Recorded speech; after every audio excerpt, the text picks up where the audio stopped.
Halo semua, balik lagi di channel Boknime. Sebelum kita mulai, klik tombol subscribe dan aktifkan lonceng notifikasinya supaya kalian tidak ketinggalan info dan teori terbaru mengenai One Piece. Sekarang lanjut ke pembahasan. Kali ini Mimin Boknim melanjutkan scene selanjutnya. Kekacauan melanda kawasan sekolah Walrus dan menyebar hingga ke desa-desa di sekitarnya, termasuk desa tempat Jarul berada. Sesuai perintah Im Sama, para raksasa iblis menyerbu desa itu untuk mengejar Jarul. Di sisi lain, banyak prajurit raksasa berkumpul di desa tersebut untuk melawan musuh bersama-sama. Dalam pertarungan biasa, raksasa iblis jelas lebih unggul dibandingkan prajurit raksasa. Oleh karena itu, Jarul memerintahkan para prajurit untuk membentuk formasi tempur dan bertarung secara terkoordinasi demi menghadapi ancaman tersebut. Pertempuran berlangsung sengit, namun raksasa iblis tetap mendominasi, terutama karena kehadiran Dory dan Brogy yang kini telah berubah menjadi raksasa iblis. Keduanya dengan cepat mengalahkan banyak prajurit raksasa di desa itu. Bahkan dalam kondisi normal, kekuatan Dory dan Brogy sudah luar biasa, apalagi kini dalam wujud raksasa iblis yang membuat mereka jauh lebih menakutkan. Dominasi mereka di medan perang menunjukkan betapa hebatnya kemampuan mereka dibandingkan para prajurit lainnya. Melihat situasi ini, Jarul diliputi kesedihan mendalam. Ia teringat akan kenangan indah bersama Dory dan Brogy di masa lalu. Kilas balik muncul memperlihatkan Dory dan Brogy yang masih kecil berlatih di bawah bimbingan Jarul saat masih muda. Di sana juga ada Harald yang sebaya dengan mereka. Ketiganya menunjukkan potensi besar sejak usia dini. Dalam kenangan itu, Dory pernah berkata bahwa suatu hari mereka akan melampaui Jarul dan Jorul yang hanya ditanggapi tawa oleh Jarul. Kembali ke masa kini, air mata Jarul hampir tumpah mengenang masa lalu dan menyaksikan Dory dan Brogy yang kini menjadi raksasa iblis penghancur. Dulu, Jarul berharap mereka akan menjadi prajurit hebat yang melindungi Elbaf, namun kini mereka justru membawa kehancuran bagi bangsanya sendiri. Meski sedih, Jarul berusaha mengendalikan emosinya agar tidak terlihat oleh prajurit lain. Ia tidak ingin perasaan pribadinya melemahkan semangat dan fokus para prajurit dalam pertempuran. Dalam hati, Jarul mengakui bahwa Dory dan Brogy memang telah melampaui dirinya dan Jorul sejak lama. Keduanya adalah prajurit berharga yang menjadi harapan masa depan Elbaf. Oleh karena itu, Jarul sangat berharap ada cara untuk mengembalikan mereka ke wujud aslinya, bukan sebagai iblis di bawah kendali pemerintah dunia. Dengan penuh kemarahan, Jarul bersumpah tidak akan memaafkan pemerintah dunia, terutama Im Sama yang ia tahu sebagai sosok tertinggi di balik semua ini. Perkataan Jarul menunjukkan bahwa ia adalah salah satu dari sedikit orang yang mengetahui keberadaan Im Sama. Inilah alasan mengapa Im Sama memerintahkan para raksasa iblis untuk membunuh Jarul, karena ia tahu terlalu banyak rahasia tentang Im Sama. Terdapat indikasi kuat bahwa Jarul pernah memiliki hubungan tertentu dengan Im Sama di masa lalu. Namun, karena berbagai alasan, Im Sama akhirnya memutuskan untuk melenyapkan Jarul demi menutupi rahasia tersebut. Berpindah ke tempat lain yang jauh dari sana, Pulau Karibari sebagai markas utama Cross Guild kembali mendapat sorotan. Dari kejadian yang sebelumnya pernah dibahas, di tempat itu sedang terjadi pertempuran panas antara Cross Guild melawan Angkatan Laut di bawah Commodore Koby. Setelah pertempuran berlangsung beberapa lama, pihak Angkatan Laut menjadi terdesak karena aksi dari Mihawk. Namun hal tersebut sudah dilaporkan kepada Akainu oleh salah satu Vice Admiral, sehingga Akainu pun mengirim Fujitora menuju ke tempat itu. Di sisi lain, bagi yang tidak ikut bertarung bersama dengan yang lain, menerima laporan dari informan di kalangan Angkatan Laut bahwa Admiral Fujitora sedang ke sana untuk membantu Commodore Koby. Bagi pun menjadi panik sebab dia tahu bahwa keadaan akan berbalik jika dua admiral bekerja sama. Bagi ingin memberitahu hal tersebut kepada Crocodile dan juga Mihawk, tapi tidak ada kesempatan sebab keduanya sedang sibuk bertarung. Jika Buggy mendekat, maka dia juga akan berada dalam bahaya. Maka akhirnya Buggy mengambil inisiatif sendiri beberapa waktu yang lalu dan akan ditampilkan juga kilas balik singkat yang memperlihatkan hal tersebut. Rupanya Buggy menghubungi beberapa pemimpin organisasi dunia bawah yang beraliansi dengan Cross Guild.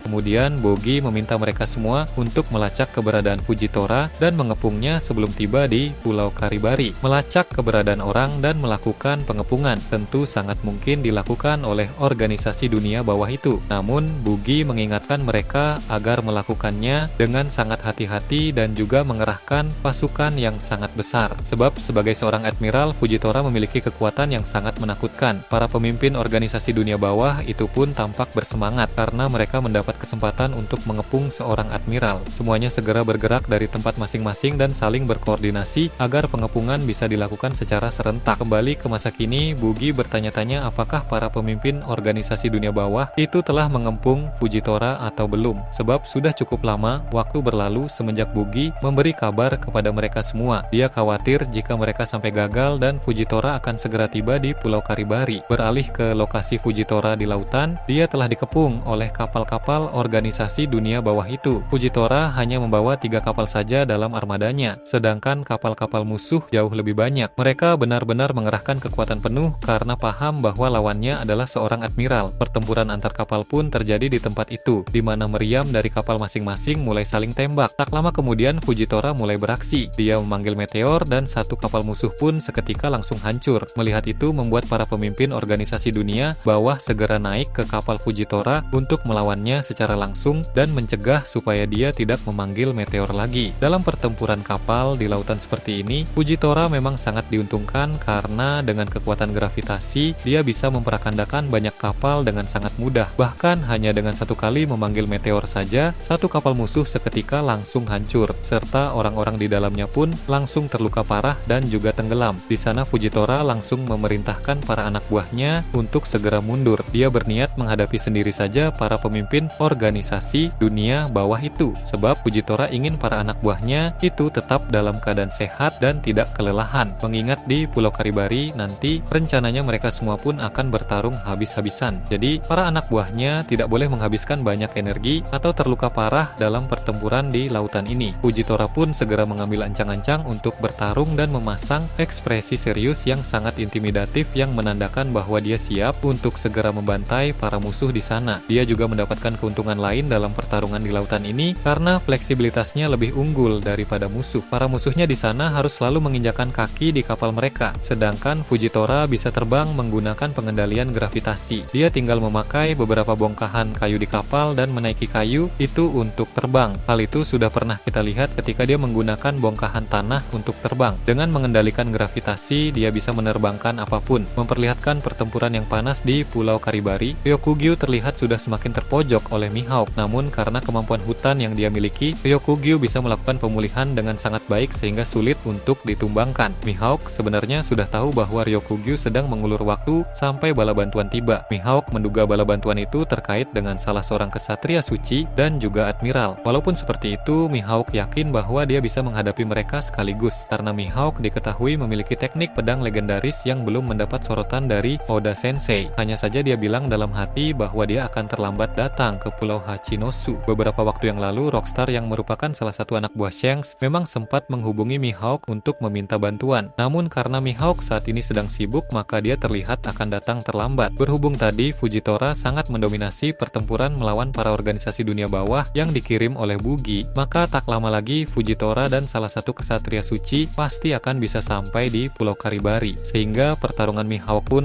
akan semakin lama karena dia akan segera menghadapi kesatria suci, Admiral Ryokugyu, dan Fujitora sekaligus. Namun sepertinya kesatria suci yang diutus itu memiliki tugas lain terkait dengan organisasi dunia bawah, beralih ke Pulau Hachinosu yang masih kacau. Kali ini kita akan menyoroti pertarungan di area pelabuhan antara Garp dari pihak Angkatan Laut dan Shiki sebagai salah satu aliansi terkuat bajak laut Kurohige. Sebagaimana kelanjutan yang sebelumnya, beberapa waktu yang lalu Garp sempat melempar Shiki ke dalam tanah memakai teknik Blue Hole. Namun sebagai sosok bajak laut legendaris, Shiki mampu bertahan meski terluka cukup parah. Pertarungan pun berlanjut kembali di mana keduanya saling serang secara langsung. Garp berkata bahwa Shiki memiliki daya tahan kuat walau dia sudah tua. Kemudian Shiki mulai membahas tentang keluarga Garp yang bertujuan untuk mengganggu fokusnya. Nah, Shiki bilang Garp bangga memiliki seorang anak yang menjadi pemimpin pasukan revolusi serta memiliki cucu yang merupakan salah satu Yonko. Tentu perkataan ini sebenarnya bermaksud untuk menyindir Garp karena Shiki yakin bahwa Garp sama sekali tidak bangga melainkan kesal dengan pilihan anak dan cucunya itu. Namun rupanya hal itu tidak cukup untuk untuk mengganggu fokus sang pahlawan angkatan laut tersebut. Garp tetap menatap tajam ke arah Shiki dan tidak terdistraksi. Shiki pun melihat di kejauhan ada Koby, yang mana dari berita dan berbagai informasi yang dia ketahui, marinir muda tersebut adalah murid kesayangan Garp. Bahkan beberapa hari yang lalu ketika Garp nekat datang ke Pulau Hachinosu, itu dilakukan demi menyelamatkan Koby. Shiki pun menerbangkan bongkahan batu berukuran besar, lalu memakai suatu teknik untuk melesatkan batu itu dengan kecepatan tinggi ke arah Koby. Saat ini Koby sedang fokus bertarung melawan Aokiji sehingga batu itu melesat ke arah belakang kepalanya. Nah, kali ini fokus Garp menjadi cukup terganggu sehingga Shiki mendapatkan celah untuk mendaratkan serangan yang membuat Garp terpental. Ketika serangan batu dari Shiki itu sudah mulai mendekati Koby, Koby bisa menyadari itu dengan kemampuan Kenbunshoku Haki, sehingga dia pun berbalik dan langsung meninju batu tersebut sehingga batu itu pun seketika langsung hancur. Shiki yang melihat hal tersebut pun tersenyum dan berkata, rupanya bocah itu memang benar-benar murid Garp. Tak lama berselang, Garp yang tadi diserang oleh Shiki bangkit kembali dan langsung meninjunya, sehingga Shiki terpental dan menabrak salah satu bangunan yang ada di sana. Berpindah ke tempat lain, kita akan menyoroti suatu wilayah yang ada di lautan, di mana beberapa komandan dalam armada besar bajak laut Straw Hat sedang bertempur melawan para agen CP SEAL. Sebelumnya ada 3 agen CPC di kapal pemerintah dunia yang bertujuan untuk pergi mencari Vivi. Namun di tengah perjalanan mereka malah bertemu secara tidak sengaja dengan Orlumbus dan Ideo yang sedang bergerak bersama-sama karena mereka hendak mengadakan pertemuan dengan Cavendish di suatu pulau. Dalam pertemuan tersebut mau tidak mau terjadi sebuah pertarungan. 2 agen CP-0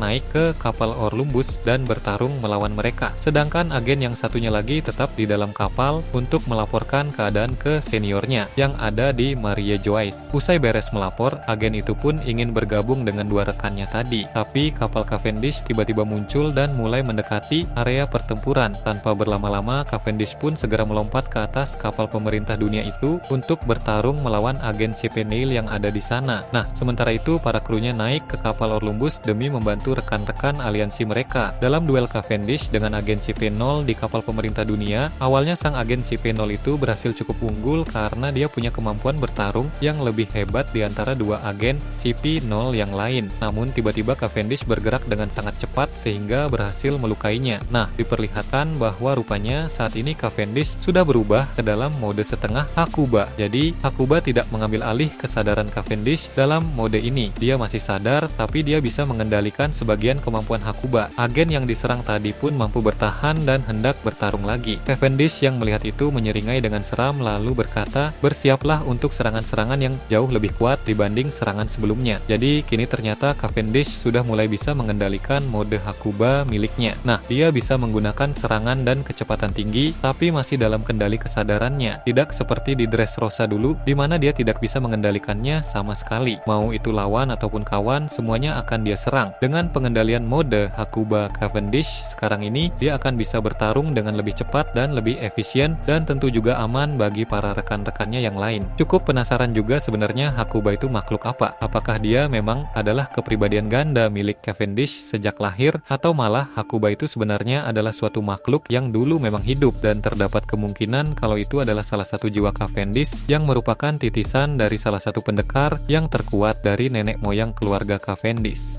Menarik untuk dibahas. Bagaimana menurut kalian terkait ini? Nah, itu tadi berbagai hal menarik pada pembahasan channel Box Nime pada kesempatan kali ini. Menurut kalian bagaimana? Silahkan tulis di kolom komentar di bawah. Oke, segitu saja untuk pembahasan kali ini. Jangan lupa like, share, dan subscribe untuk video menarik selanjutnya. Peaceful World.